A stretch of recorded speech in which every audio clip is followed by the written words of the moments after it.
وما أرسلناك إلا رحمة للعالمين আবার বলেন সবাই وما أرسلناك إلا رحمة للعالمين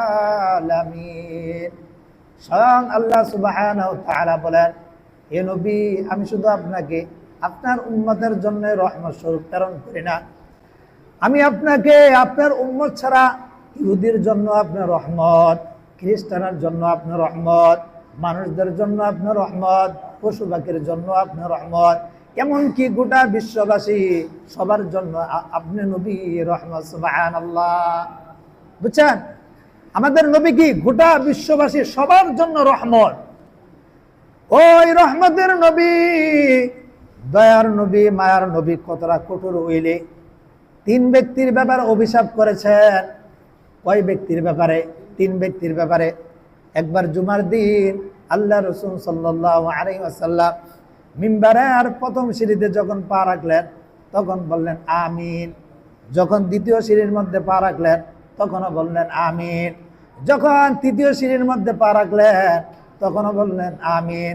সাহাবায়ে কেরামরা অবাক হয়ে গেলেন, ওগো আল্লাহর রাসূল, আপনার তিনবার আমিন বলার কারণ আমরা তো বুঝতে পারলাম না, যদি আমাদেরকে বলতেন। তখন আল্লাহ রাসূল বললেন, হে আমার সাহাবারা, যখন আমি প্রথম সিঁড়ির মধ্যে পা রাখলাম তখন জিবরাইল আলাইহিস সালাম আয়েশা আমার কানে কানে বলল, হে নবী মুহাম্মদ, যারা নিজেদের মাতা পিতা পাইল, মাতা পিতা পাওয়ার পর ওই মাতা পিতাকে সন্তুষ্ট করে সে জান্নাত অর্জন করতে পারলো না, ওই ব্যক্তি ধ্বংস হয়ে যাক। তখন আল্লাহ রাসূল এতটা কঠোর ছিলেন মাতা পিতার খেদমতের ব্যাপারে, সাথে সাথে বলে ফেললেন আমিন। মানে মাতা পিতা পাইছে, খেদমত করে এদের মন খুশি রাখতে পারলো না, তাহলে ওই ব্যক্তি কি হয়ে যায়? ধ্বংস হয়ে যায়। তখন আল্লাহ রাসূল বলেছিলেন আমিন। যখন দ্বিতীয় সিঁড়ির মধ্যে যখন পা রাখলেন তখন জিবরাইল আলাইহিস সালাম বললেন, ওগো আল্লাহ রাসূল, যে ব্যক্তি যেই কোনো মজলিসের মধ্যে আপনার নাম প্রথমবার শুনলো, প্রথমবার শোনার পরে যে ব্যক্তি দুরূদ শরীফ না পড়ে ওই ব্যক্তি ধ্বংস হয়ে যাক। এজন্য নবীর নাম যখনই আসে সাল্লাল্লাহু আলাইহি ওয়াসাল্লাম সবার জন্য প্রথমবার বলা ওয়াজিব। বুঝছেন, ওই ব্যক্তি কি হয়ে যায়? ধ্বংস হয়ে যায়। যখন আল্লাহ রাসূল তৃতীয় সিঁড়ির মধ্যে পা রাখলেন তখন জিবরাইল আলাইহিস সালাম আল্লাহ রাসূলের কানে কানে বললেন, ওগো আল্লাহ রাসূল, যে ব্যক্তি মাহে রমজান মাস পাইল, মাহে রমজান মাস পাওয়ার পর নিজের গুনাহগুলো মাফ লইতে পারলো না, তার মতন হতভাগা কপাল করা দুনিয়ার জমিনে আর কেউ হতে পারে না, ওই ব্যক্তিও ধ্বংস হয়ে যাক। তখন আল্লাহ রাসূল রহমতের নবী, মায়ার নবী, কারোর জন্য কখনো বদদোয়া করে না। এই ব্যক্তিদের ধ্বংসের জন্য জিবরাইল আলাইহিস সালাম দোয়া করলেন, আল্লাহ রাসূল সাথে সাথে বলছেন যে আমিন। এমন ব্যক্তিদের দরকার নাই যারা রমজান মাস পাইল নিজের গুনাহগুলো মাফ লইতে পারলো না।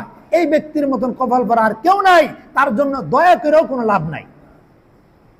বুঝছেন, কতটা কঠোর হইলে আল্লাহ রাসূল এই কথা বলতে পারে। আমরা নবীর উম্মত, চিন্তা করেন, রমজান মাস আইলো, আসলে যেরকম ভাবে কাটানোর দরকার ছিল কাটাইতে পারছি? একটু খেয়াল করেন, আসলে কি কেমনে কাটাইলাম? রমজান আসার আগে কত দোয়া আল্লাহ তাআলার কাছে করেছিলাম, ওগো আল্লাহ আমাদেরকে রমজান পর্যন্ত হায়াত দিও। আসলে কি করুম?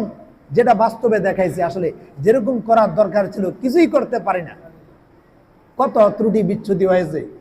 এজন্য ভাই, সময় এখনো যায় না, সময় আছে, সময় এখনো যায় না। 2 দিন বলেন, 3 দিন বলেন, কিছু সময় এখনো রয়ে গেছে। আল্লাহ তাআলার কাছে কান্নাকাটি করেন, জীবন সার্থক হয়ে যাবে, জীবন সফল হয়ে যাবে। মানুষ আর অন্যান্য মাখলুকাতের মধ্যে আকাশ পাতাল ব্যবধান রয়েছে। অন্যান্য মাখলুকাত খায়, ঘুমায় আর টয়লেট করে, এই এদের জীবনযাপন। আর মানুষের জীবনযাপন এটার উদ্দেশ্য নয়। সে তাকে দুনিয়াতে পাঠানোর আল্লাহ তাআলার মেন একটা উদ্দেশ্য আছে। আল্লাহ তাআলা কোরআনে কারীমের মধ্যে কি বলেছেন?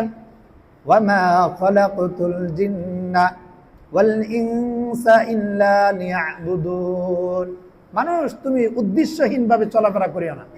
তোমাকে আমি রব একটা উদ্দেশ্য দিয়ে দুনিয়ার মধ্যে প্রেরণ করেছি, সেই উদ্দেশ্য বাস্তবায়ন করার চেষ্টা করো।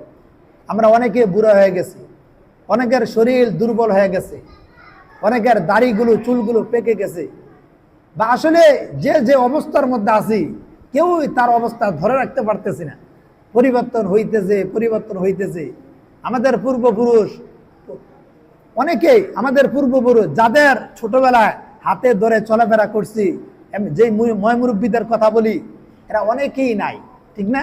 এই যারা বুড়া মানুষ এখন মসজিদের মধ্যে আছেন, আপনাদের ছোটবেলায় কত বুড়া মানুষ এলাকায় দেখছেন না?